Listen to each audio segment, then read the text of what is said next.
This is rad. In this episode of Motor MythBusters, Just the slightest bit of water, and these things, they don't like it at all. do an electric vehicle and water mix.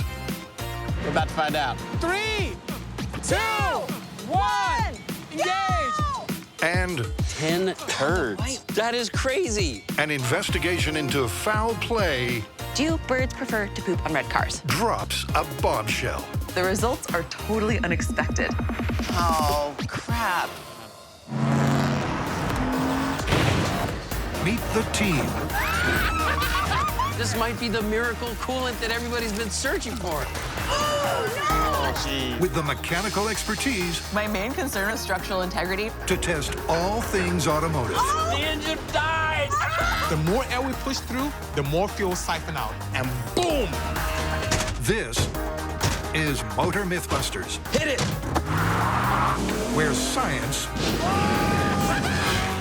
meets the streets.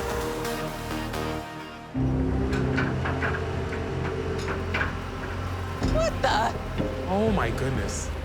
Tory, Hey, guys. what are you doing? Nothing. Oh my God, here's an EV. Yes, destroy it! No, that has lithium batteries in it. Tori, I don't think you're gonna do what, no, we can't. Are you gonna crush it? No, Watch this. Tori, please, no. Tori, please, wait. Don't. Yes, crush it! What is this? What the hell is a pink little car with a buster on it? This is very confusing, Tori. What is he doing? He's gonna What- destroy what- it. no. No, What wait. is that? What? All right, there is some method to my madness. Yes. There is this myth. A guy in Texas was driving an electric car during a flood. The flood swept him down the road, but because it was an electric car, he was able to drive out of the flood. Because it was an electric car. Yeah. Yep. Oh, was the car partially in the water or completely submerged? If it's a flood, the car was probably completely submerged. I'm not buying it. As a kid, you're taught, like, wash your hair, get out of the tub, dry your hair outside the tub. You know, if you drop your hairdryer and, Right. you know, you could get electrocuted. Right, so the driver has a very good chance of being electrocuted. Yeah.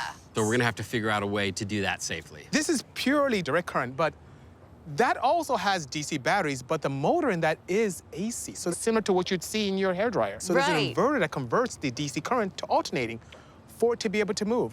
So I don't know if this is gonna work. Depends on how well sealed that EV is. Well, I think the plan will be, we'll dig a giant trench the size of the electric car. Okay.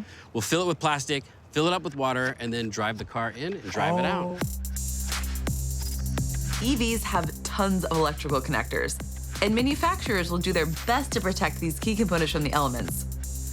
But with the high voltage battery packs housed in the undercarriage, that makes them extremely vulnerable to deep water. I mean, after all, these things are not meant to be amphibious. All right, well, how deep are we gonna have to make this thing? Say, what, 6 feet? 6? Yeah. Yep. Yeah, Yep. yeah. Oh my goodness. Okay. And length? Probably maybe about 10 feet that way and then 10 feet this way. Absolutely. So we I was could gonna say make a a car little length, ramp, yeah. drive in. So let's see how long the submerge Let's see it, how long drive it is. out. Yeah. Let's see how long it is. 14 and a half feet long. And how much wider? I mean, we're gonna need some let's- width here. I would say let's probably give it like a foot on either side. Wait a second. A foot is not enough for one of us to open up the door and save whoever the hell is stuck in here. No one's gonna be inside the car. Oh, what are you thinking? I'm thinking I'm gonna build some kind of a rig where I can drive the vehicle from the roof. If something does go wrong, Yeah. the person inside isn't stuck and doesn't drown or get electrocuted. Well, let's see Okay. how wide it is from mirror to mirror. All right, sounds good. On the side. We got about 6.5, a little more than 6.5 feet Okay. here. Ah, So that'll be the end of our ramp coming out. Oh, BC looking good. Faye getting a little I'm a little snake wiggly. deep. It's okay. All right, so we have our electric car. We've just plotted out our pool. Now what we need to do is actually dig out the trench, cover it with plastic, put pavers in it, fill it with water, and then drive this car somehow safely into the water. That's straight. straight-ish. Yep, a control flash flood will allow the guys to safely submerge the EV and then test its ability post-dunking to drive right on out of the water. This sounds absolutely crazy to me. I don't think there's any way that this electric car is going to drive in and then actually drive out under its own power. I've dealt with a lot of hybrids in my line of work and a little bit of water, just the slightest bit of water. And these things, they don't like it at all. The modules will explode, everything goes wrong. So I personally, I'm very doubtful. But, you know, I like big tractors, so I'm just happy to watch. Look how serious he looks. I know, he's all focused. All concentration. He's all focused. I got something stuck in my tooth. Hey, beats digging ditches, huh?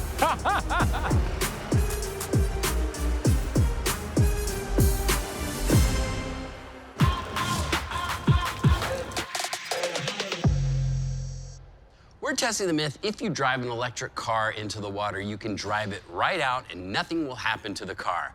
Now, I want to drive this car, but there is a very good chance that I could get electrocuted.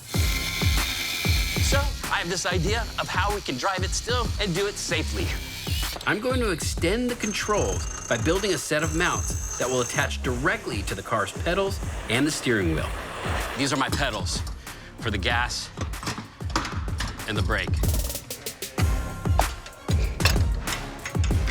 We'll just attach our rod, and then I can just hit the brake or floor it.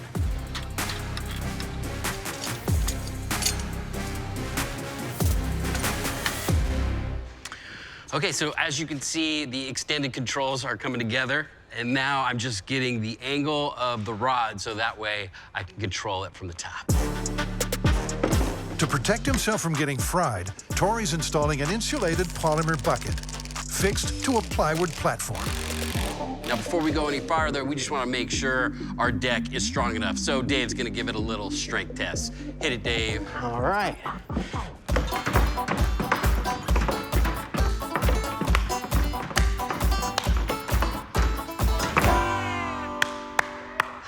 Looks strong to me. I think so. Yep, and with the addition of a racing seat, the rooftop cockpit is waterproof and non-conductive. Okay. Yeah, but this feels ridiculous. All right, now that the chair is mounted to the top of the car, we're gonna make some last-minute checks on the angle of our extension rod. Once we have those in position, we can cut holes through the roof, and then we'll attach it all, and then we'll be able to drive from the roof of the car. Oh, yeah. There we go. That looks perfect. Then it's just a matter of fitting the fiberglass-coated pedals and steering wheel, and sealing up the holes to make it watertight. We have done nothing to modify this car except extended the way we control it. And all the materials are made out of non-conductive materials. So if this car does decide to start shocking, I won't be anywhere near it. Last thing we have to do is button everything up and go for a ride. With the gear shift and power controls below deck, this test run is a two-man job. So Dave is in the passenger seat to put the car in drive and also standing by so if the car goes out of control, he can stop it. Here we go. Oh, this is awesome. Everybody should drive like this. Everything seems to be working fine. Oh, this is rad. All right, it works. It 100% works. You want to throw it into reverse? All I right. have full control. This is gonna be perfect. I'll be up here, nice and safe. We'll drive the car into the water. If it decides to explode, let it. All right, you wanna go ahead and throw it in the park? That worked great.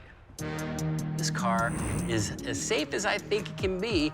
Now all we have to do is drive it into a pool of water. Wreck it all, huh?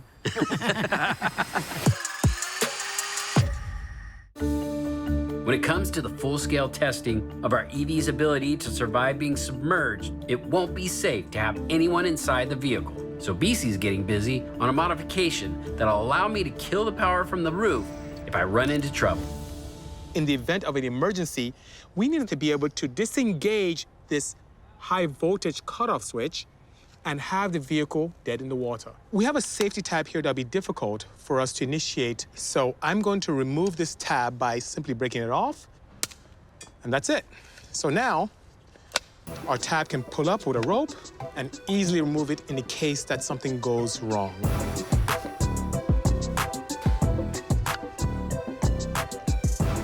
So I'm going to put a nice hole into the ceiling. I'm going to use this rope as a way to activate a proper shutdown sequence.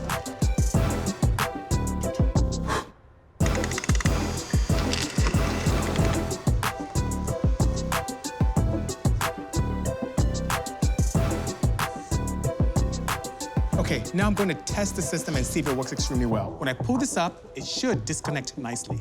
Okay, 1, 2, 3. Oh, easy. I even felt a nice jolt from it, so it's working quite well. I'm gonna clean everything up, seal the hole, and Tory will be ready to go.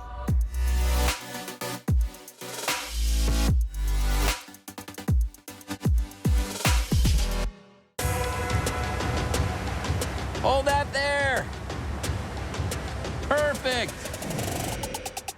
Let me set the scene. We are about to test the myth that you can drive an electric car into water and drive out safely. So we've dug a ditch. We have actually lined it with plastic, filled it with water. We have our pool set. We have our car insulated, and I have the controls on top of the roof. What do you guys think is gonna happen? Do you think it's just gonna drive right through? Are you gonna go fast? Are you gonna go take it slow with I it? think what I'm gonna do is just like kind of roll in, because I think if I try to gun it in, there's a good chance that I might flip the car. But if I roll it in slowly, it'll probably start filling up with water and it'll allow it to sink. I think you may get some buoyancy, just a little bit. Yeah. And Oh, finally yeah. settle down. I think you're gonna be successful. Yeah. What do you think? The batteries, the electronics are on the floor, so I think it actually is gonna short itself out and not be able to drive back out. Hey, all right. It's a very dangerous excursion, and to keep you safe, I have this pull mechanism that you just grab with a rope, and it completely disables the high voltage system. Okay, that was on. Secondly, I have some sensors, one I'm gonna place in the water, another one inside the compartment, that will beep very loudly if any electricity is witnessed inside the pool of water. Hopefully, we never get to hear those go off. I also have something safety-wise that I think you're really gonna need. Let's hear it. I got some buoys. Oh, I love it. You're gonna Yeah. attach buoys to the outriggers. This is gonna help prevent the car from flipping over. Whether it comes this side or this side, it sort of acts as a buoyancy device. All right. You guys ready to drive this toaster into the water? Toaster? Let's do this. So this is just a safety precaution. I'm gonna be strapped in to this, so that way they can actually pluck me out of the car seat and to safety. My life is in your hands. I got nervous all of a sudden. Just realized what we're doing here. Okay, Good luck, brother. thank you. See you on the other side. No, don't say that. No, the other side of the pond? The water. Yeah. Okay. Yeah. You guys ready? This is electric car driving into water. All right, here we go.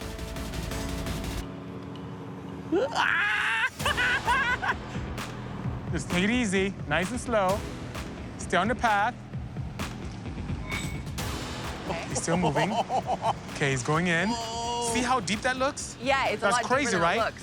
Like, it's an optical illusion. It looks like it's not deep. Oh. We see bubbles coming I feel out. like I'm floating. Okay. Oh, Whoa, we are going totally. deep. buoyancy's happening. Okay, but so far, Yeah. he's not moving at all.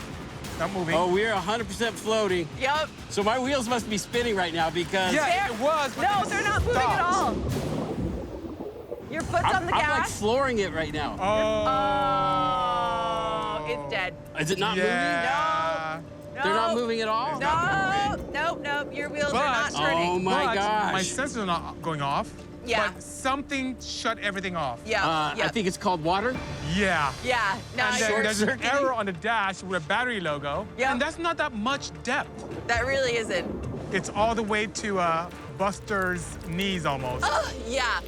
I'm surprised. I really thought that there would be more protective capabilities for such a shallow depth. But Yeah. it didn't even make it. It didn't even make it halfway. But what I'm curious about is if we dry this out, will it run again? Yeah, and then maybe we can see where the damage occurred. We'll tow the car out, let it drain, and see if it starts up again. Sounds good. Well, that was anticlimactic. We had everything working perfectly. The car drove into the water. I was expecting to see something, maybe sparks, maybe smoke. but nothing. The car just died as soon as we hit the water. Maybe it just short-circuited. I have no idea. What we do know is our shock detectors did not trigger.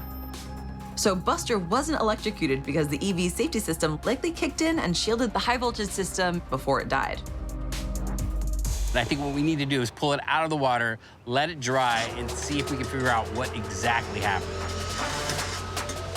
I think that's good there. We'll just chalk it.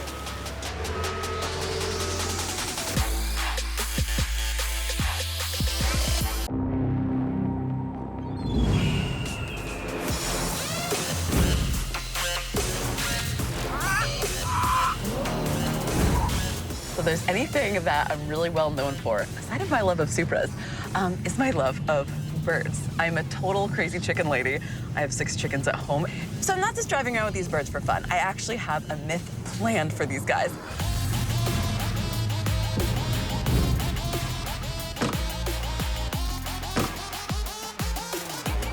Hey, guys, check out my birds. What? Oh, Aren't oh they my gosh. adorable? Are they lovebirds? They are. They look like they're in love. Well, I think that the shop needed some pets. They are so beautiful. They look No. unreal. Actually, I have a myth for you guys. Oh. There's a study done out of the UK that shows that birds tend to poop on red cars most. I don't believe that. Well, at all. I've heard that people who drive red cars get more tickets, but I've never heard that birds poop more on red cars. Where does this data come from? So in this study, over 1,100 cars participated, 5 different cities over a period of 2 days. And of the cars that were pooped on, 18% of the red cars got pooped on. Yeah? 14% of the blue cars got pooped on, 11% of the black cars got pooped on, 7% of the white cars got pooped on, and 3% of the silverish, grayish cars got pooped on. So who came up with this study? Yeah. That's the problem. It was a self-reported study. So they called people and asked them how often birds pooped on their cars, and then what color cars they had. Okay, so what's the myth here? That birds defecate more on red cars than anything else? Oh. You know what, though, before we go any further, maybe we should come up with an experiment ourselves to see what color birds poop on more. You know, I concur. We have to find a place where we can have a variety of cars with lots of different colors. Maybe a car lot. That works. At least that may give us some preliminary data on bird pooping habits. Well, I already kind of partially started this test on my own, and my blue car got crapped on this morning. Huh.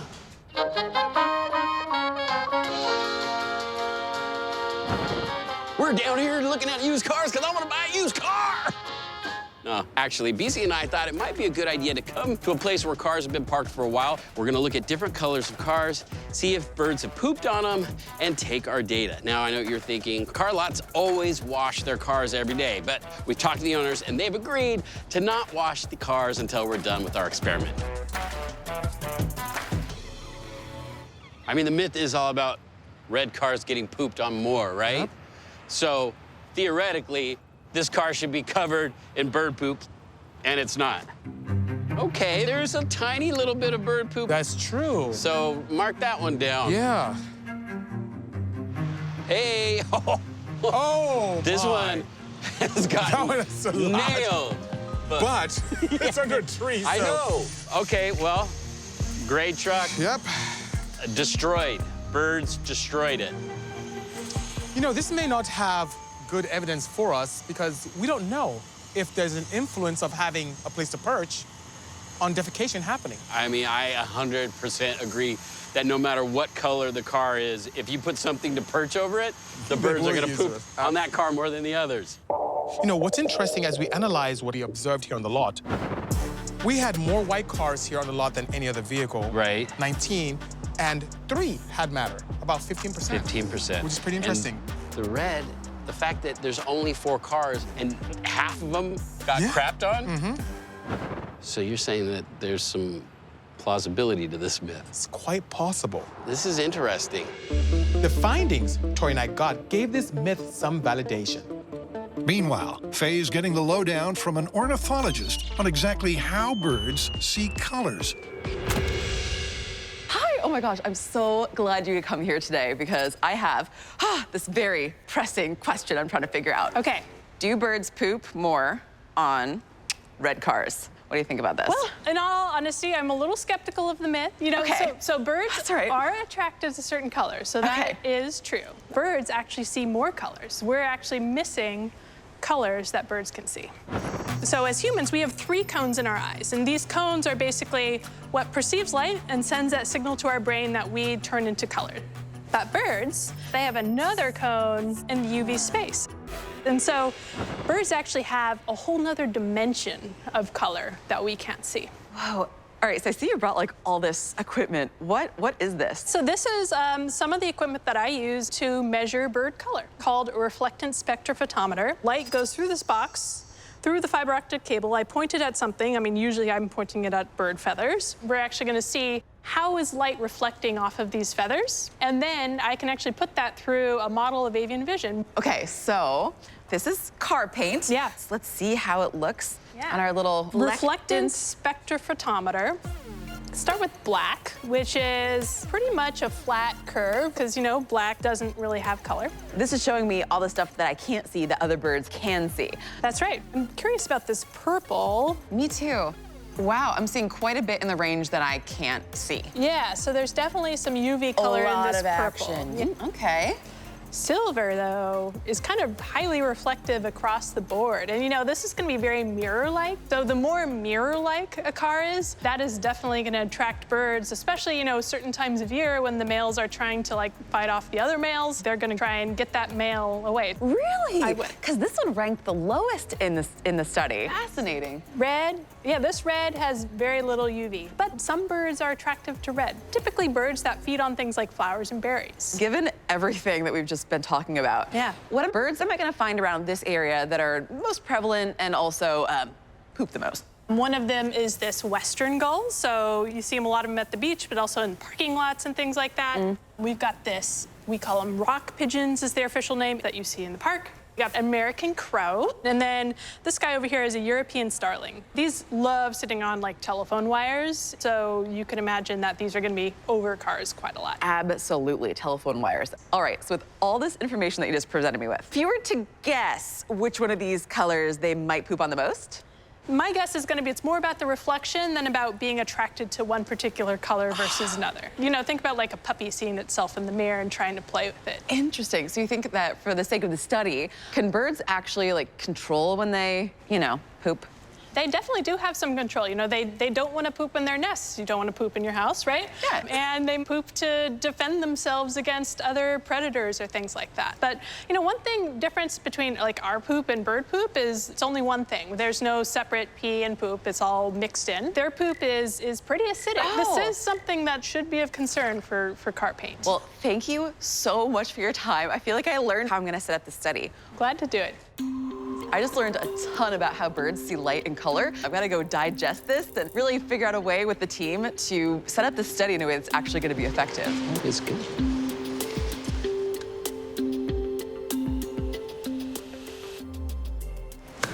All right, boys, what do we got going on? Hey, I like your drawing. Thank you. Is interesting. What is I wanted to get the point across. something emanating from the rear? That's a poop. Oh. Yeah. Speaking of crap. I think we need to come up with our own test to see whether or not this data is true. Yeah, we're going to have to. I mean, this is all on us. I think we should probably find a part of a vehicle that has the most real estate. Like a hood. Like a hood. A whole bunch of hoods. Yeah, we'll get a bunch of hoods and then paint them different colors. Well, but wait. Okay. First of all, we got to figure out how many colors we need. And second of all, we're going to have to figure out how the heck do we get any birds to this area to begin with. Right, so the study was red, blue, white, Green. black, silver. I say we can go further. Make a couple of them just wild. Maybe camo on one end. I'm all about the camo. Rainbow, I like that. Rainbow. All right, so just in case. Yep. They don't care at all. That's true. Can I just throw in purple? Because purple's my favorite color. Purple. And, yeah, Throw in yeah, purple. okay. All right. We're going to need 11 hoods. 11 hoods. Yep. Okay. All But right. how do we space these out so that they could give us some decent data? What if we just laid them out in a grid? How much space do we want between? I mean, do we, like 4 to 6 feet? Because I feel like Yeah, it's got to be something so it's that gotta be a it's not by substantial chance. space. Okay. Yeah. Yeah, so how far up are we going to be putting our telephone poles? I would telephone say wire. maybe we do like 6 feet above. Oh, that's pretty decent. Right, so it's not too high. Right. It's not too low. And maybe a couple across each? Yeah, where they want to land and poop. And then maybe we could put some line above each I of like the hoods. that, so they can defecate in comfort. And then they can land. They have a place Yeah, to land. of Yeah. course. This is such a ridiculous experiment. I know, please don't waste time. But I'm really hard about it. But I'm really excited about this one.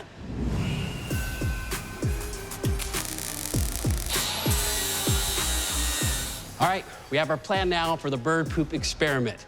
Now, Bisi and Faye are working on the hoods.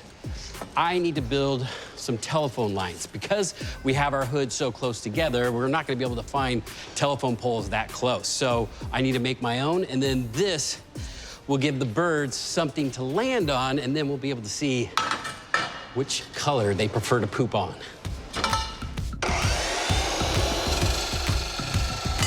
So next, they have to prep and paint a bunch of colored poop landing pads for their feathered friends.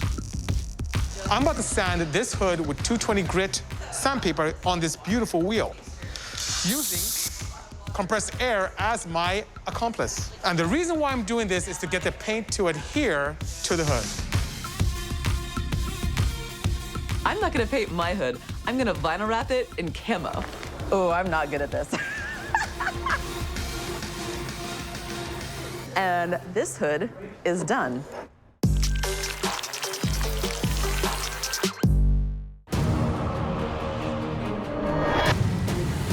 We've got 11 hoods, all freshly painted and ready to be thrown to the birds. So now we have this great lot. It's very conducive for what we're trying to do. I think we should place cinder blocks on the ground first, then the hood, secure the hood to those blocks, and then on each end, put those crazy devices that Tory built, run some wire across, and we should be good. So what do you say we just put them out randomly, and then we're not favoring one color over another? Sounds good. All right.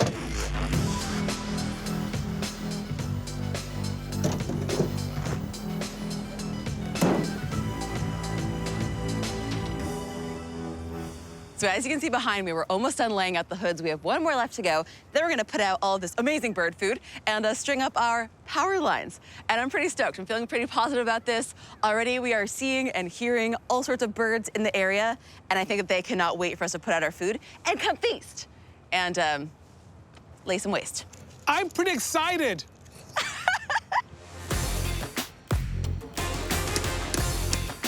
So we're spreading around these mealworms because these are gonna lure in the most common types of birds in Southern California, crows and pigeons. Oh, and we're near the beach. There's gonna be tons of seagulls too. You're right. Oh, the smell. Oh! Are we gonna find 18 pieces of crap on one hood and like 14 pieces of crap on another hood? Is red the most popular color? Or is camo the best? Who knows? But we'll be able to draw some conclusions in about 30 days. Okay, we've got some time on our hands, so while we wait, I've got an idea. Let's turn this myth upside down and see if we can find ways to stop birds from pooping on our cars. I wonder if there's any way that we can like specifically repel birds from every car. What if we each come up with our own unique invention that keeps birds from pooping on our cars? It'll be a little competition. Oh, I'm so down. I love that idea. I have the perfect repellent. I'm gonna have to put some brain power behind this because normally I try to attract birds to me, not repel them. But that's right. I'm down for a competition. I love this. How are we gonna judge who wins? Well, the least amount of poop. Who gets of course. pooped on the least? Yeah, duh. That's perfect. Nothing will come near my hood. Nothing. Really? Sounds Not like even certain- humans. BC's just gonna set up a bed out there and just anytime a bird goes, get away from my hood. All right, you guys, let's get to it. All right, this is exciting because each of us are gonna come up with our own technique to keep birds from pooping on our cars. Now, my technique is lasers. Why? Well, cats go crazy for them, so I'm hoping there's an adverse effect on birds. The plan is I'm gonna take all my laser beams. How many do we have here? We've got 55 total. Put them across the hood, glue them down, turn them on, and when the birds fly over, they'll look down, see the lasers, and it'll scare them off. So I'll set up these solar panels, and they'll stay on 24/7. There's gonna be like an explosion of lasers.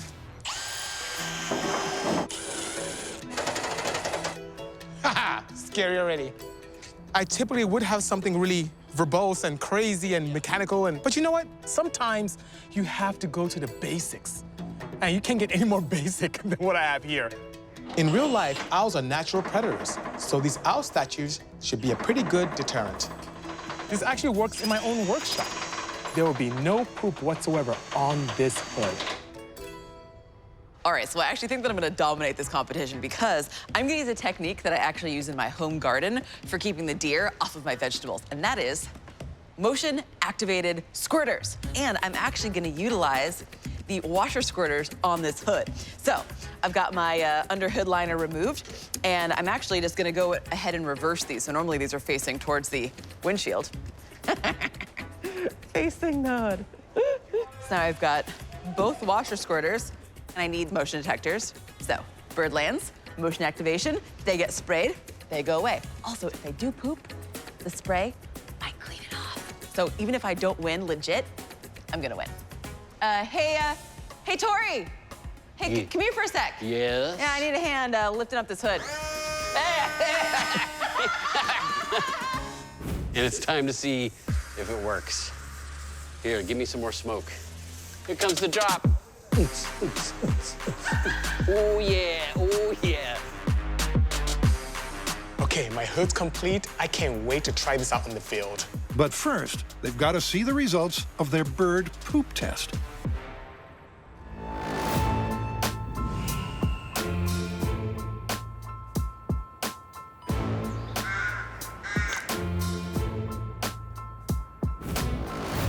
So we are back at the bird poop lot. It has been 30 days, and now we are making our final tabulation of poo on hoods. Whoa, look at this. And so we're gonna finally see if there's any truth to this myth. Oh, I see some stuff. Do birds prefer to poop on red cars? Wow, okay, that's interesting. Do they? I don't know. You don't know. We're about to find out. Okay, we got some action over here. 10 turds. On the white, 3, 4, 5, 6, 7. Wow. All right. Is that one there? That's one. Okay. Rainbow. Okay, Yellow. 1. That's it. That is crazy. The poop is camouflage. Whose idea was camouflage? Wow, the red got a lot. Yeah, I did. Is this one? Yeah. Yes, it definitely is. One. Wow. All right, should we tally up our numbers and see Yes. who's the winner? We shall. The results are totally unexpected. The ornithologist felt that silver would be their favorite as it was the most reflective color. And even taking into account the wavelengths of light that birds can see that we can't, there's no statistical correlation with the color spectrum. But personally, I'm pretty happy with the results. Long story short, look at the top 3. Still purple, white, and a little red. So the myth that red cars attract more bird poop is busted. 100%. I agree with you. Nice work. Thank you. And we've determined that red being the most popular is busted. Birds do not prefer to poop more on red hoods than any others. So pooping on red cars is busted. But this is MythBusters. We're not gonna leave it like that. All right. Okay. This is gonna freak those birds out. They're not gonna know what hit them. Now we're gonna try something completely different. We're gonna see if we can repel birds with our ingenious gadgets. So just like in our first test, we are gonna leave these here for 30 days and see if there's any poop on any of them. And whoever has the most poop is the loser. Hopefully there's some of us that don't have any poop. Those are all lasers. You're kidding me. Nope. So basically, I'm gonna have like an array of lasers shooting straight up. So I'm hoping they'll look down and be like, what the hell is that? And then fly away and go hang out with their friends. No, natural predator. You're like a high-tech guy. I thought you might go with something a little bit higher tech. But you know what? Simplicity sometimes rules. Okay. I got some motion detectors here. I Don't you see. Yeah. Some proximity sensors going on here. Exactly. So when the birds land on the wire, Okay. then these sensors. Okay, we'll call you. Yeah. Oh, exactly. And then okay. I'll come And over you and come scare and them shoot away. you. Oh, okay. Yeah, exactly. Yeah. Don't worry about Good it. luck with that. Yeah, no problem. We'll do. My predictions: no bird poop on this hood.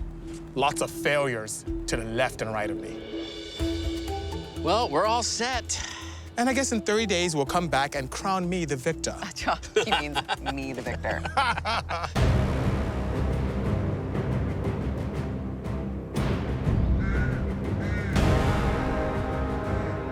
so it's been a month. I know.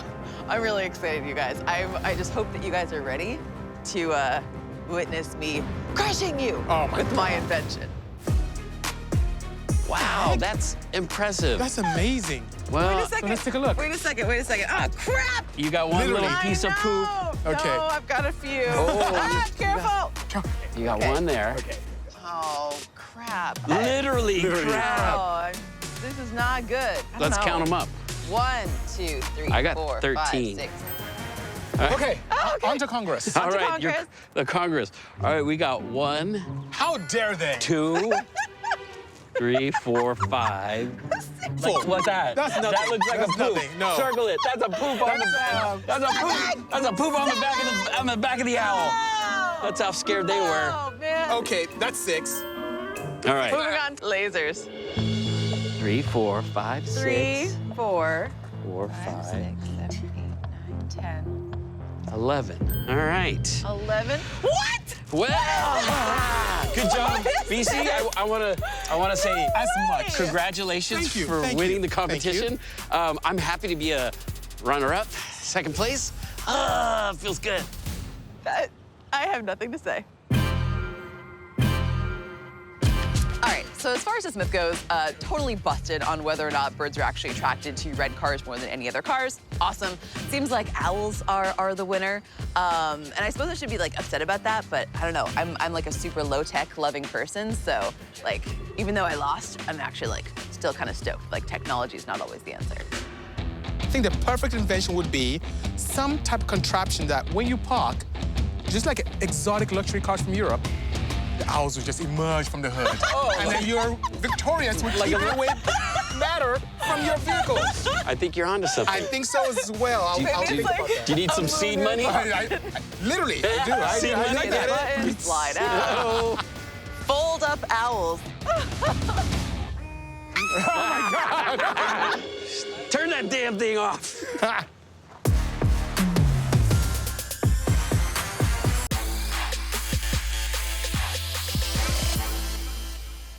So we're here back at the shop, and I let the vehicle sit for quite a while to dry out. We're gonna take a look and see if we can find out what exactly happened. As you may recall, as you're driving to the pool of water, when we got up to this level, the vehicle completely stopped. Oh, yeah. Water, which had a bunch of ways to connect our positive and negative terminals, pretty much killed our entire 12-volt system and rendered the vehicle inoperable. So you think that was the main problem? That was the main problem. Really? Because the 12-volt system controls everything. It controls the controller itself, our DC to DC converters, everything that has to do with the functioning of the vehicle properly. It's not just the high-voltage system, but also the 12-volt system. So if we replace that battery, you think this car will start up? It's possible, but I want to test this first. I want to connect the old battery now that everything is dried out, just to see what happens. Will the electronics activate again? Will it start at all? He's so optimistic. I am. Okay, so let's see. Ready? Yep. Ah, Sounds like death. Hey, it's doing something. No, that's a noise you do not want to yeah, hear. but that alarm is not very promising. Let me All right. take a look and see. Start her up, Captain Something must still Electric. be wet in there, you know? Like, Oh, it's whistling. This whistling just died. Nothing's happening. Okay, well, we tried. Uh-oh. Okay. I'm gonna get a multimeter and check the voltage now. And if it's not where we need to be, Faye, I'm gonna need your help in getting a fresh battery so I Okay. can try it again and see what happens. This is supposed to be 12 volts, Faye, but we're hovering in the 3-volt range. It's 3 volts. Yeah. Yeah, that's not good at all. I think this battery is done. Well, it may not be the battery's fault. Maybe we still have some connectivity going on with some water and critical components. Yeah. So I guess the best way to evaluate that is to get a fresh battery, Sounds good. monitor it again, and see what happens. Yeah. Right now, it is not looking good for this myth. Driving an electric car into water. We tried it. I drove in, sunk, and then all of a sudden, the car died.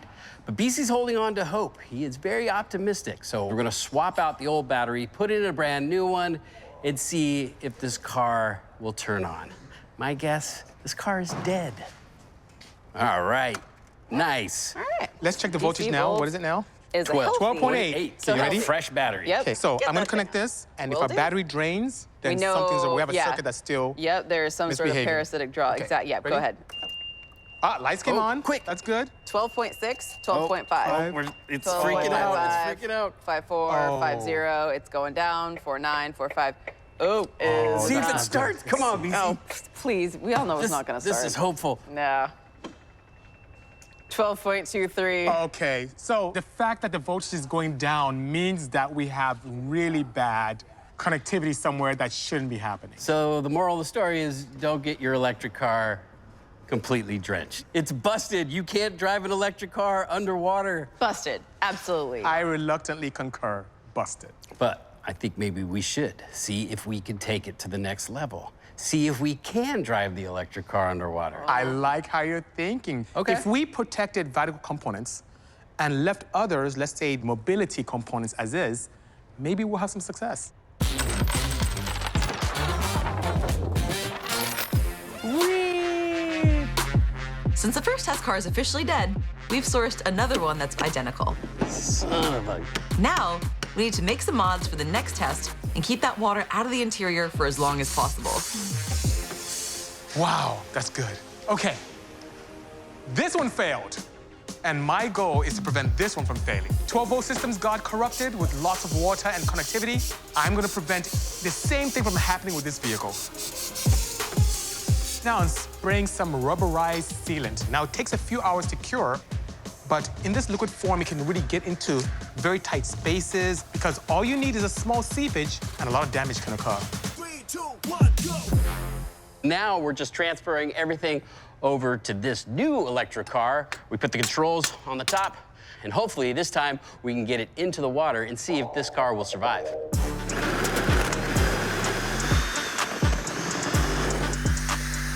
We need all hands on deck. We gotta carry the control chair over to this car. All right, touchdown. So we have the rooftop control system transferred from the old car to the new car. We're just gonna make some fine-tune adjustments to make sure we can drive it. And then it's time to waterproof this thing. Okay, so I have some insulation foam here. I'm just gonna start hitting some of these cavities to make sure that this undercarriage is watertight. So I see an orange wire which denotes high voltage going into this module. Yeah. And that module doesn't look like it's sealed very well. So if you could squirt in there for me. Yeah. After that, you can seal to your heart's content. Is this what James Bond did to his car? I don't know. All I'm doing is anywhere I see a connection that might allow water in, I'm just hitting it with the foam.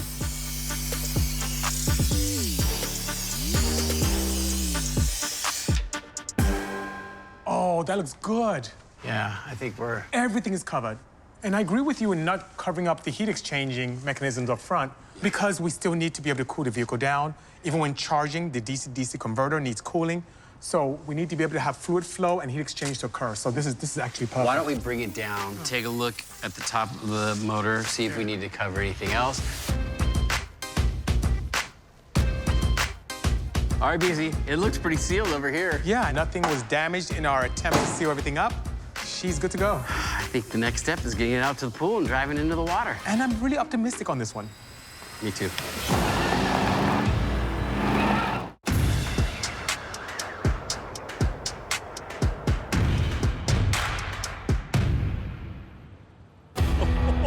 In the first experiment, the humble electric vehicle hit the water and survived for just 25 seconds before going kaput, thereby confirming the age-old adage, water and electricity do not mix. Oh, it's dead. But where there's a myth, there's a way. So with some astute precipitation protection, a set of dune buggy tires, and an unswerving rooftop pilot, Oh, dang! Look at that! can this mighty modded EV possibly punch above its weight and endure a flash flood? What do you guys think? This is brilliant. I hadn't even thought about doing anything with the tires. I figured if it does float, at least some way I can get across the water. Wow. Yeah, I mean, we're giving this thing the best chance we possibly can. I'm really hoping I'm not going to be disappointed again. You ready? I'm ready. You guys ready? Yeah. I'm gonna stand water To fast. avoid a shower. This is it, the moment we've all been waiting for. EV Rider 2. Yeah, because the first one died. So, We've sealed it. We put big, giant tires on it. I'm gonna be driving from the top. I'm gonna get in position. I'm I'm gonna hammer down and see if I can get across the water. Oh, I love this part of the show. All right, one last thing. What? You know, Texas. I mean, the myth took place in Texas. Yeehaw! Y'all ready for this? Yep.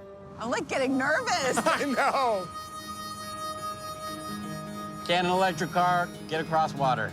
Well, we've done everything in our power to make it happen.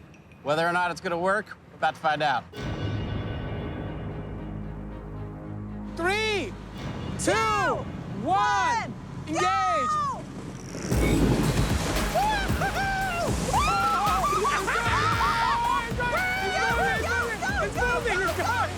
going! Oh, come on! Oh! Come on, baby! It's going! What the heck? You can do it! Come on! Come on! Oh, it's stuck! Oh my God! Oh, is it moving? Is it moving? Come on, baby! It's going! Still going! It's going! It's going! It's going! It's going! EV Rider 1 survived just 25 seconds, while EV2 has powered halfway across the pool. But with the deeper water, it's losing traction and momentum. It's still going! Oh, wait, I think I might be. It's trying! Oh, my God! For every second the terminals are submerged, there's a higher risk of short-circuiting. Come on! Come on! Oh, I just want to go!